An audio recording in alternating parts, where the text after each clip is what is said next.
Dans l'actualité ce soir, un carnage à Gaza. Selon les Palestiniens, au moins 40 personnes réfugiées dans une école ont été tuées. Israël parle de légitime défense. Les États-Unis demandent pour la première fois un cessez-le-feu immédiat.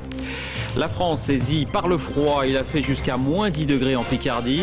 À Paris, la Tour Eiffel est fermée. Les transports scolaires sont supprimés dans une dizaine de départements. Le froid qui est à l'origine d'un invraisemblable couac à Roissy. Des milliers de personnes bloquées dans l'aéroport ont dû dormir sur place, parfois dans l'aérogare. Comment l'expliquer? Élément de réponse dans un instant. Un coup de tonnerre dans le monde judiciaire. Nicolas Sarkozy devrait annoncer demain la suppression de la fonction de juge d'instruction. Explications et réactions. Qui n'a jamais eu peur d'être escroqué sur Internet? Les plaintes ont doublé en un an. Le gouvernement lance une campagne d'information et un numéro dédié. Enfin, le soulagement pour Jean Le Cam, le navigateur engagé dans le Vendée Globe, est bien vivant. Son bateau s'est retourné, il serait coincé dans la coque. Bonsoir et bienvenue à tous. Faut-il parler de bavure militaire? Il est sans doute trop tôt pour le dire, mais la guerre menée par Israël au Hamas dans la bande de Gaza a sans doute pris un nouveau tour aujourd'hui. 3 écoles gérées par l'ONU ont été bombardées. L'une d'elles abritait des centaines de personnes fuyant les combats. Il y aurait au moins 40 morts. Israël, je vous le disais, parle de légitime défense après les tirs de mortier. Charles Anderlin. Des explosions viennent d'avoir lieu devant l'école des Nations Unies à Djebalia, le grand camp de réfugiés. C'est le chaos, les premières ambulances arrivent. Selon les Palestiniens, l'école a été la cible de 2 obus de chars israéliens. Il y aurait plus de 40 morts et des dizaines de blessés. Un homme hurle « Allahu Akbar, Dieu est grand ». Les explications de l'armée israélienne. Nos forces ont riposté par un obus à un tir de mortier qui venait de cette école. Cela a déclenché les nombreuses charges déposées par le Hamas dans l'école. C'est la raison pour laquelle il y a autant de blessés. Les Nations Unies répondent à ces accusations israéliennes en proposant l'ouverture d'une enquête en bonne et due forme pour déterminer les responsabilités dans la mort de ces civils innocents. L'armée israélienne n'a pas confirmé 2 autres bombardements sur des établissements de l'ONU au cours des 12 dernières heures. Tôt ce matin à Khan Younes, 2 morts, et plus tard ici, dans l'école du camp de réfugiés Shaki, 3 Palestiniens tués.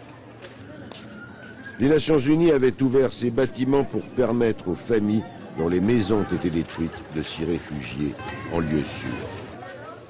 Et en 10 jours, l'offensive israélienne aurait donc fait 630 morts, dont plusieurs dizaines de civils, selon les services d'urgence palestiniens. Ce soir, les agences de l'ONU présentes sur place parlent de crise humanitaire totale. Dorothée Oliéric, Mossi Harmon, Talal Abourarmé. Entre 2 bombardements, les pelleteuses entrent en action. Les voisins, eux, mesurent leur chance. Cette fois, c'est un bâtiment de 4 étages qui a été pulvérisé dans ce quartier de Gaza. Ma mère a été tuée, mon père aussi et ma sœur. Et il y a encore 25 personnes de ma famille sous les décombres. Impossible de quitter Gaza assiégé. La seule solution, c'est laisser toute une vie derrière soi pour sauver sa peau et celle des enfants. Et aller se réfugier dans un quartier moins exposé. Dans les quartiers chics de Gaza, c'est la même obsession, fuir. Cet homme est palestinien, il est marié à une Française. Lui pourra peut-être réussir à quitter la bande de Gaza. Il est écœuré par la situation. La plupart de leurs cibles sont dans des zones civiles. C'est une situation catastrophique au plan humanitaire. C'est vraiment l'enfer. Les rues de Gaza sont vides, jonchées de débris. Les administrations et les magasins ont fermé. De toute façon, il n'y a plus rien ou si peu. La nourriture, l'électricité ou encore l'eau potable sont devenues des denrées rares que les gamins de Gaza chassent un peu partout en ville. À l'hôpital, les blessés affluent et selon les associations humanitaires présentes, il ne manque pas seulement de médicaments, mais aussi de sacs mortuaires. Quand la nuit tombe, les tirs d'obus illuminent le ciel de Gaza. On le sait, les enfants ont peur du noir, mais pas seulement. Et dans ce contexte, la diplomatie tente de se frayer un chemin. Nicolas Sarkozy, qui poursuivait son voyage aujourd'hui, a fait étape en Syrie. Il a appelé le président Bachar el-Assad à peser sur son allié du Hamas pour un retour de la paix. Et avant de rentrer à Paris, le président de la République s'est à nouveau arrêté en Égypte pour rencontrer le président Hosni Moubarak. Ça n'était pas prévu. Bonsoir Michaël Darmon, vous avez accompagné Nicolas Sarkozy lors de cette toute dernière étape improvisée. Y a-t-il du nouveau ? Alors écoutez, effectivement David, ce qui se passe ici, donc il faut le prendre avec beaucoup de prudence. Depuis environ une demi-heure, Nicolas Sarkozy et Hosni Moubarak sont enfermés ici au premier étage de cet hôtel à Sharm el-Sheikh. Il serait question d'un accord, d'une possibilité d'accord qui pourrait donc se négocier. Le résultat de tractations intenses qui n'ont jamais arrêté depuis toute la nuit entre Bachar el-Assad, Hosni Moubarak, Nicolas Sarkozy et Ehud Olmert. Les principes de cet accord sont encore assez flous, assez même confidentiel, mais les quatre hommes discutent en permanence pour essayer d'arriver à une possibilité d'accord qui pourrait déboucher sur un principe de cessez-le-feu qui pourrait tenter d'arrêter cette crise humanitaire que l'on voit monter là d'heure en heure. Alors il y a une conférence de presse qui pourrait être prévue, on est ici dans cette salle, on attend cette conférence de presse. S'il y a conférence de presse, cela voudrait dire bien que les choses pourraient évoluer positivement. Sinon, comme nous disait Nicolas Sarkozy dans l'avion il y a à peine une heure, eh bien j'aurais tout tenté pour essayer de faire sortir cette crise de l'impasse, et il continue donc à négocier en ce moment avec Hosni Moubarak. Voilà, merci Michaël Darmon, la plus grande prudence est de mise. Vous nous rappelez bien entendu si des informations nouvelles vous parviennent d'ici à la fin de ce journal. À noter que pour la première fois, les États-Unis, qui disaient jusque-là comprendre cette offensive israélienne, ont réclamé un cessez-le-feu immédiat et durable. Barack Obama, quant à lui, a rompu le silence ce soir pour s'inquiéter des victimes civiles de ce conflit. Pour le reste, il a refusé de prendre une position politique n'étant pas encore en fonction. Faut-il y voir un lien avec ce conflit au Proche-Orient? Une voiture a été lancée contre la grille d'une synagogue hier soir à Toulouse avant d'être incendiée. Acte débile et révoltant, a indiqué la ministre de l'Intérieur, Michèle Alliot-Marie. 3 personnes sont recherchées sur place à Toulouse. Muriel Lassaga, Nicolas Auer. Dans cette voiture volée, stationnée hier soir tout près de la synagogue, tout est passé au peigne fin par la police scientifique. Car là, dans ce véhicule, se trouvaient 3 cocktails Molotov. Ce type d'engin incendiaire a servi à enflammer une voiture bélier projetée contre le portail de ce lieu de culte situé dans un quartier sensible de Toulouse. Ils se sont enfuis immédiatement. D'ailleurs, il y avait 2 groupes. Le premier groupe qui est parti, il devait être une 7-8. Et le second groupe qui est resté sur place, qui a balancé le cocktail, est parti ensuite. C'est l'alarme de la synagogue qui a fait fuir les incendiaires. À ce moment-là, le rabbin et 3 autres personnes étaient à l'intérieur. On est surpris parce qu'on n'a jamais eu le moindre problème ici. C'est inadmissible qu'on transporte le conflit du Moyen-Orient ici en France et à Toulouse. Tous redoutent l'amalgame et dans un tel contexte, l'affaire est prise très au sérieux par la police judiciaire. Pour l'heure, aucune piste privilégiée, aucune revendication. La préfecture a renforcé la surveillance de tous les lieux de culte et établissements scolaires israélites de Toulouse. Et le gouvernement veut éviter toute répercussion du conflit en France. Une circulaire a été adressée aujourd'hui au préfet. Et hier, les présidents du Conseil français du culte musulman et du Conseil des institutions juives de France ont été reçus au ministère de l'Intérieur. Ils ont lancé un appel du même ordre. Autre titre de l'actualité, la chute des températures. Elle était attendue. Je vous le disais, il a fait jusqu'à moins 10 degrés aujourd'hui à Saint-Quentin, en Picardie. Le froid et la neige ont transformé de nombreuses routes en patinoire. La France qui grelotte, commentaire Jérôme Berma. Au petit matin, c'est l'effet de surprise. Dans la région de Poitiers, il ne neige qu'1 ou 2 fois par an et rarement comme aujourd'hui. Même les services d'entretien des routes ont été pris de court. On est parti assez rapidement, c'est-à-dire qu'on n'a pas clouté nos camions. En Picardie, certaines routes secondaires de la plaine de l'Oise sont glacées à perte de vue, avec de temps en temps, sur le bas-côté, des appels à la prudence. Difficile aussi sur la route de l'école. Dans 17 départements, il n'y a eu aucun ramassage scolaire. À Rennes, les 90 bus sont restés à quai. Dans le Nord, on est censé être plus habitué. Mais pour cette postière, la tournée de ce matin avait des allures de corvée. Nous on fait ce qu'on nous dit, mais bon, d'ici là qu'il y ait quelques gamelles, il n'y a pas loin je pense. Mais bon, on va essayer d'éviter.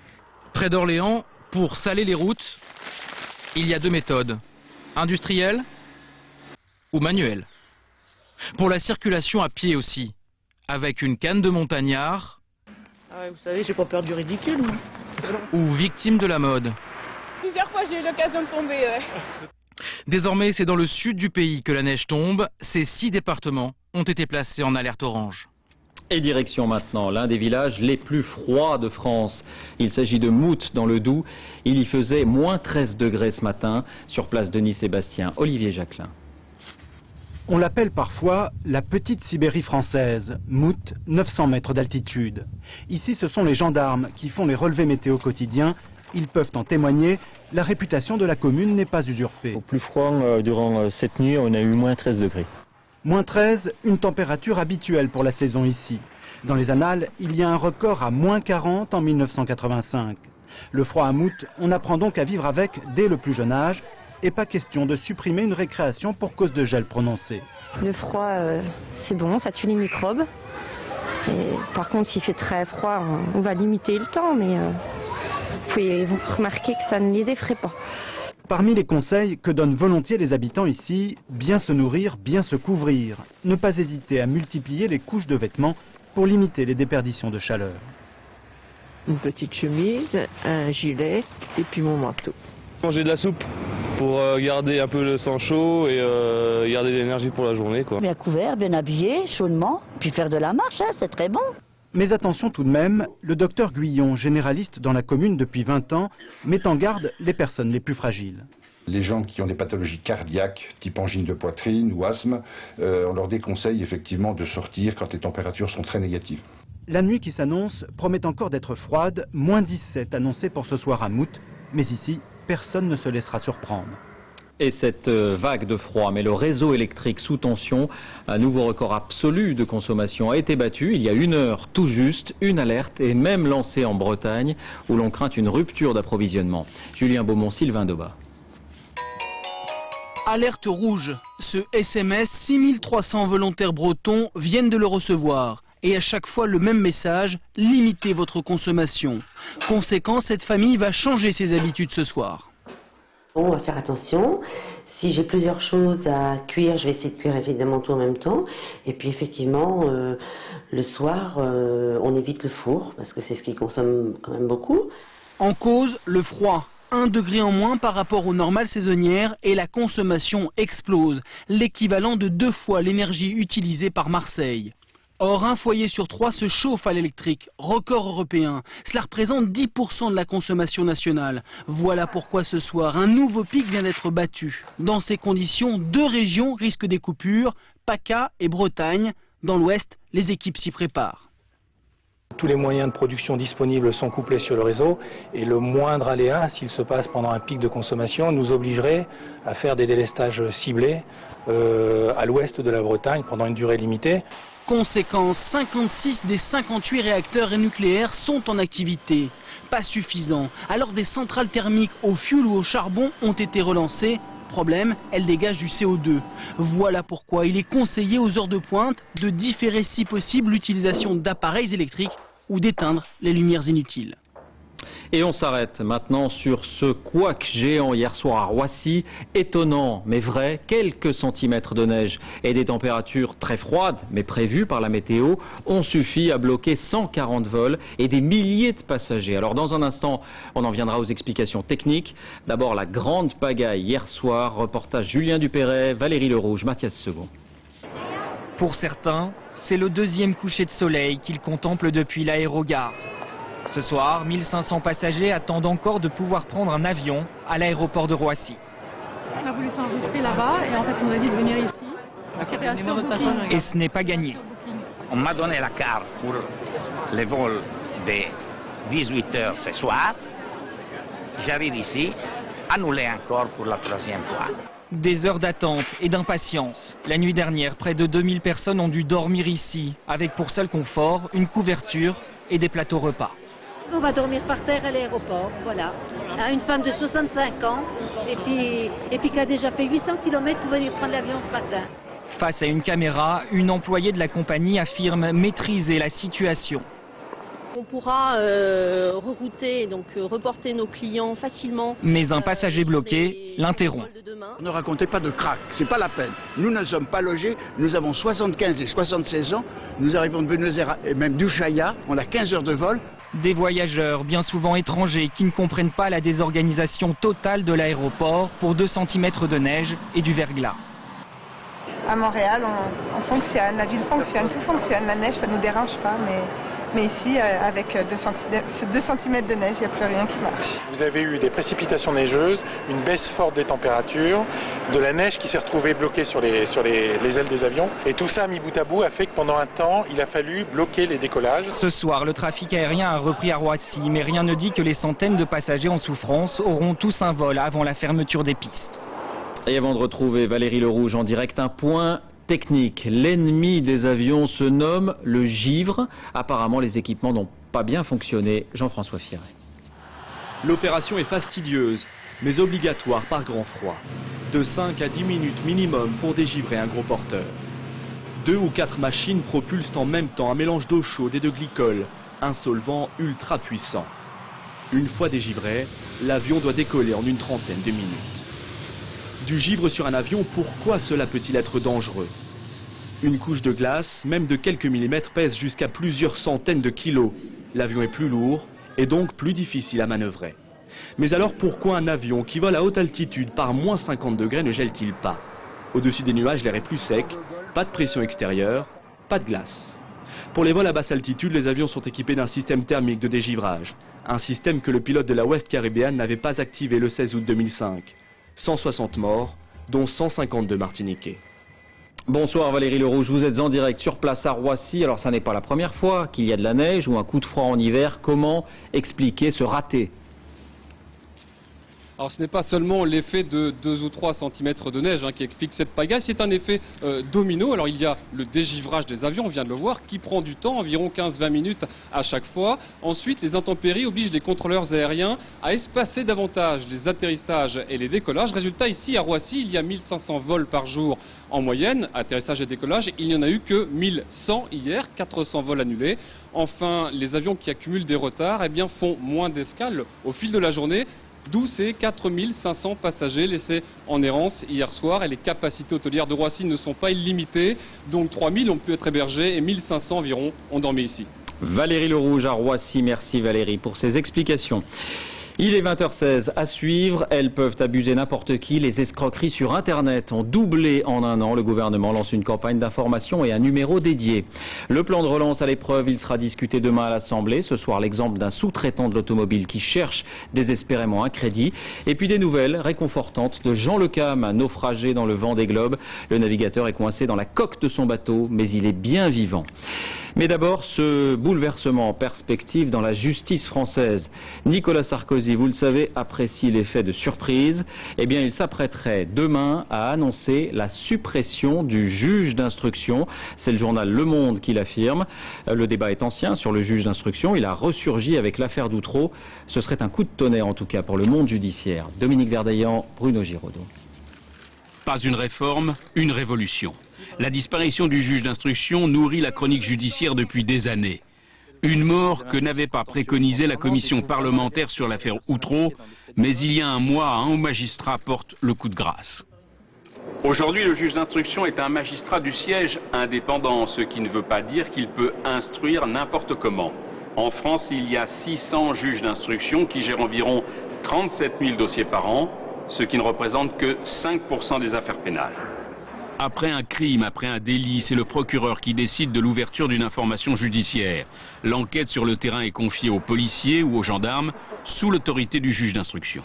On l'a souvent dit, le juge d'instruction est l'homme le plus puissant de France. Il peut auditionner, nommer des experts, perquisitionner, placer en garde à vue, mettre en examen. En revanche, depuis 2000, il ne peut plus mettre en détention. Le juge d'instruction a obligation d'instruire à charge et à décharge, libre à lui d'accepter ou de refuser les demandes d'investigation du procureur, de la défense et de la partie civile. Demain, le maître d'œuvre de l'enquête pourrait être le procureur de la République, un procureur qui est aujourd'hui hiérarchiquement dépendant du ministre de la Justice. Demain, un nouveau juge devrait donc faire son apparition dans le paysage judiciaire français. Le juge de l'instruction et non plus le juge d'instruction, sorte d'arbitre entre l'accusation et la défense. Car la difficulté dans le système accusatoire tel qu'il existe par exemple déjà aux États-Unis, c'est de garantir l'égalité des armes entre l'accusation et l'accusé. Beaucoup de réactions déjà. Benoît Hamon pour le Parti Socialiste parle de vigilance et d'inquiétude. Il évoque un effet de communication.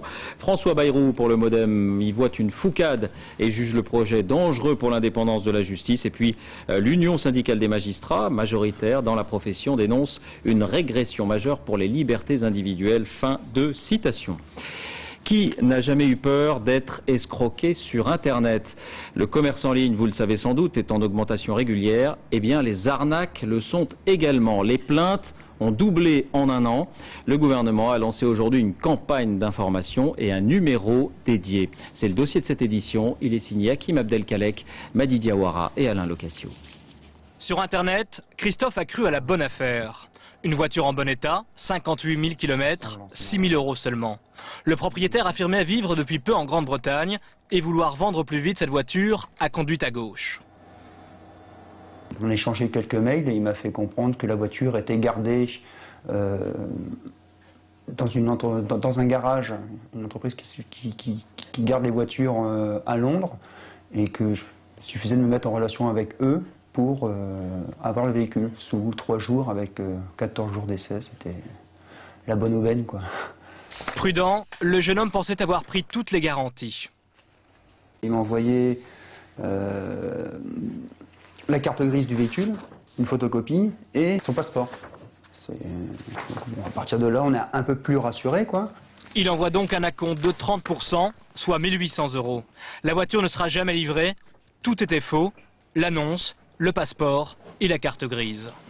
Ce couple aussi a été victime d'une arnaque. Ils ont rendez-vous avec les enquêteurs chargés de traquer les cyberescrocs. Ils viennent de perdre 7 000 €. Le prix de ce chalet en kit de 120 mètres carrés. L'annonce comportait juste cette photo et 2 plans. Les futurs retraités s'y voyaient déjà. Il nous a donné son nom, son adresse, son numéro de téléphone où on pouvait le joindre. Ensuite, ce mail, au logo d'eBay, un site de vente en ligne, les met en confiance. Tant qu'ils n'auront pas le chalet, le vendeur se trouvera dans l'incapacité d'utiliser l'argent. Problème, il s'agit d'un faux mail, créé de toutes pièces par le fraudeur lui-même. eBay n'envoie jamais ce type de courrier. Le couple a payé et perdu 7 000 €. Quand on se rend compte qu'on a été arnaqué, alors là, on se dit je suis la plus idiote du monde. C'est vrai que dans la vraie vie, jamais on aurait acheté une maison, on va dire, parce que c'est quand même une maison, sans la visiter, sans déjà voir si les pièces conviennent. Le fait que ce soit sur Internet abolit un petit peu la réflexion, la distance. Oui, complètement. Ça enlève les limites, ça enlève les frontières, ça enlève le transport, on se pose même pas la question, quoi. Voilà, on veut ça, on l'a. On appuie sur une touche et hop, ça arrive chez nous. Des méthodes typiques des cyberescrocs. Et pourtant, les plaintes sont encore faibles. 4 360 au premier semestre 2008, 2 fois plus que l'an dernier, à la même époque. La mafia du net semble de plus en plus structurée. Ce sont essentiellement des groupes organisés, originaires d'Europe de l'Est, en partie, disposant de connaissances techniques avérées, et puis qui disposent dans toute l'Europe de relais leur permettant d'ouvrir de faux comptes bancaires, ou plutôt des comptes bancaires sous de fausses identités, ou de recueillir des mandats cash dans différents points du territoire. Dans les locaux du ministère de l'Intérieur, une dizaine de policiers sont depuis ce matin chargés de recenser toutes les plaintes en temps réel. Une même arnaque piège souvent des dizaines de personnes, parfois pour de petites sommes. Les internautes peuvent désormais composer le 0811 02 02 17 s'ils ont été victimes d'une escroquerie ou même en cas de doute. Les conséquences de la crise économique, avec d'abord ce nouveau suicide, cette fois en Allemagne. Le milliardaire Adolf Merkel, dont les opérations boursières se sont avérées ruineuses, a mis fin à ses jours. C'est un choc outre-Rhin. Adolf Merkel avait 74 ans. Il régnait sur un empire industriel de longue date. Il figurait dans les 100 premières fortunes mondiales. En France, c'est demain que sera discuté à l'Assemblée le fameux plan de relance de 26 milliards d'euros à destination notamment du secteur de l'automobile. Voici Voici un exemple très précis, celui d'un sous-traitant. Ses salariés étaient en chômage technique jusqu'à ce matin. L'entreprise a besoin de 500 000 € pour assurer ses arrières. Elle ne parvient pas à trouver ce crédit. Reportage en région parisienne, Caroline Thébault, Emmanuel Beck. C'est rare de voir un atelier comme ça, le 5 janvier, sans personne dedans. Jean-Pierre Franz et son fils n'arrivent pas à s'y faire. L'entreprise créée par le grand-père Joseph est à l'arrêt depuis 3 semaines. Des ateliers vides, ça n'était pas arrivé depuis la Seconde Guerre mondiale. J'ai connu bien des difficultés dans ma longue carrière, mais même en 68, je sais qu'on ne s'était pas arrêté plus de 2 ou 3 jours. Ici, d'ordinaire, 150 ouvriers traitent ces pièces automobiles contre la corrosion. Ils travaillent notamment pour Renault et Peugeot. Cet hiver, ces derniers ont cessé leur production. Quand on a vu les fermetures en rafale des constructeurs, de toutes les usines des constructeurs et ensuite derrière des équipementiers, on a été, nous, contraints d'allonger nos dates de fermeture, donc de s'adapter. Ça veut dire une usine à l'arrêt, glacée. Et pour les ouvriers, des vacances forcées ou du chômage technique. À l'heure de la reprise, ce matin, ils sont heureux de revenir, mais inquiets pour l'avenir. On sait qu'au départ, on est parti déjà un peu la tête basse parce qu'on ne sait pas à quoi s'attendre. Puis, bon, on est un peu stressé, c'est grave. Car la crise, ces salariés la vivent depuis l'été dernier. Ils ont vu partir une trentaine d'intérimaires et dit adieu au travail de nuit et à ses primes. Bonne santé à tous les deux, en espérant que ça continue pour nous ici. On avait des heures sup. Des heures sup, depuis le mois de septembre qu'on n'a pas fait une heure de sup. Hein. Et on a fait juin, juillet, c'était bien, on avait une bonne salaire. Et les heures sup, c'était avantageux. Du côté de la direction aussi, l'avenir préoccupe. Pour renflouer sa trésorerie, Jérôme Franz a demandé un prêt de 500 000 € à 2 de ses banques. Refus catégorique. Une d'entre elles avec alors un motif que je trouve absolument génial, c'est parce que nous sommes dans le secteur automobile. Alors je me suis fait répéter 3 fois le motif au téléphone parce que les bras m'en sont tombés, je me suis vraiment qu'on marchait sur la tête. Le secteur automobile est pourtant l'une des priorités du plan de relance. L'entreprise attend aujourd'hui une aide concrète des banques, un financement pour survivre à la crise. Et si rien ne roule comme prévu, Jérôme Franz compte saisir le médiateur du crédit. En bref, un nouveau recul du gouvernement. L'examen du texte sur l'extension du travail du dimanche, si souvent commenté, est reporté. Aucune nouvelle date n'a été fixée. Nicolas Sarkozy indiquait pourtant récemment qu'il s'agissait d'une priorité. Rappelons qu'il y a quelques semaines, une 50aine de députés de la majorité s'étaient opposés à ce texte.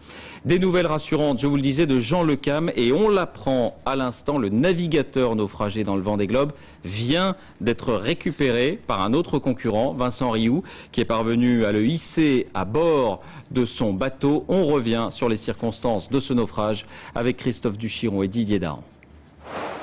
À la mi-journée, un avion de la marine chilienne a survolé le bateau chaviré de Jean Le Cam et pris ces quelques clichés qui nous aident à mieux comprendre. Il y a eu chavirage, car le monocoque, pour des raisons encore inconnues, a perdu sa quille. Sans son lest, le bateau s'est retourné. Apparemment, le navigateur a eu le temps de se réfugier dans la partie avant de son embarcation, dans la soute à voile qui est étanche.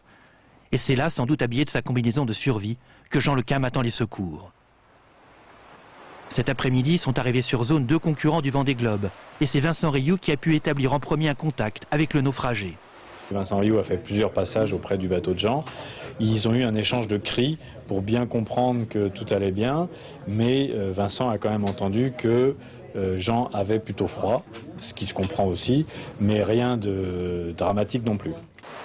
Un remorqueur de la marine chilienne devrait arriver demain matin vers 7h heure française, avec à bord un canot semi-rigide et des plongeurs pour débuter les procédures de sauvetage.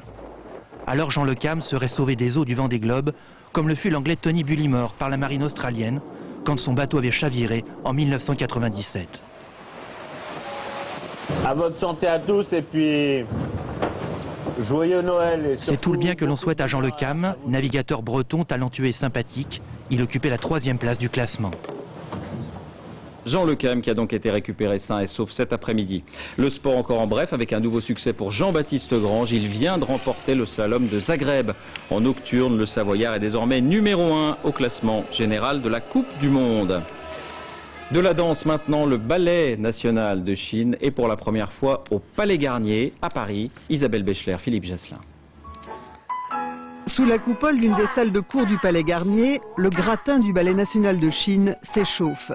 Chasser, jeter, attitude, vous allez reconnaître les mots. Chez eux, comme partout dans le monde, le vocabulaire chorégraphique est truffé de français. Les danseurs sont venus à 70 donner 2 ballets, dont un révolutionnaire à l'Opéra de Paris. Et c'est une sorte de consécration pour eux en ces temps de froid diplomatique entre Paris et Pékin. Le détachement féminin rouge, c'est l'histoire d'une fille de paysan pauvre, vouée à l'esclavage, qui va se libérer de sa condition en rejoignant l'armée rouge. Pur objet de propagande communiste, commandité par Tian Qin, l'épouse de Mao Tse-tung, il a même été donné devant Georges Pompidou en pleine révolution culturelle. Je ne sais pas trop quel cadre du parti a commandité cette chorégraphie à l'époque. Mais vous savez, c'est de l'histoire ancienne. Pour nous, la révolution culturelle, c'est pas notre vie. Un propriétaire terrien tyran dans la Chine des années 30 ne soumettra pas Mu Qinghua qui va lutter aux côtés des communistes pour libérer son pays. Kitsch, romantisme politique, nous voilà dans les plus belles affiches du réalisme socialiste, en mouvement. Mais pour les danseurs, ce n'est que de la danse. Ce que je joue, ce n'est pas de la propagande pour le Parti communiste. C'est le rôle d'une jeune paysanne qui se sort de la pauvreté et de l'oppression en combattant dans l'armée rouge. Rarement le drapeau rouge frappé de la faucille et du marteau aura flotté aussi fièrement. La révolution est en marche sous les ors Napoléon III du Palais Garnier. Avant de refermer ce journal, je vous en rappelle l'un des principaux titres. Un carnage à Gaza. Selon les Palestiniens, au moins 40 personnes réfugiées dans une école ont été tuées. Israël parle de légitime défense après des tirs de roquettes. Et puis ce soir, Nicolas Sarkozy, lors d'une dernière étape improvisée en Égypte lors de son voyage au Proche-Orient, espère parvenir à une ébauche de texte sur un possible cessez-le-feu. Il faut bien sûr rester très prudent à ce sujet. C'est la fin de cette édition, merci de l'avoir suivi. Restez avec nous pour cette nouvelle soirée sans publicité. Tout de suite la météo, Laurent Romeshko. Et dans quelques minutes à 20h35, une lumière dans la nuit avec Marius Colucci et Julie Voisin. À demain.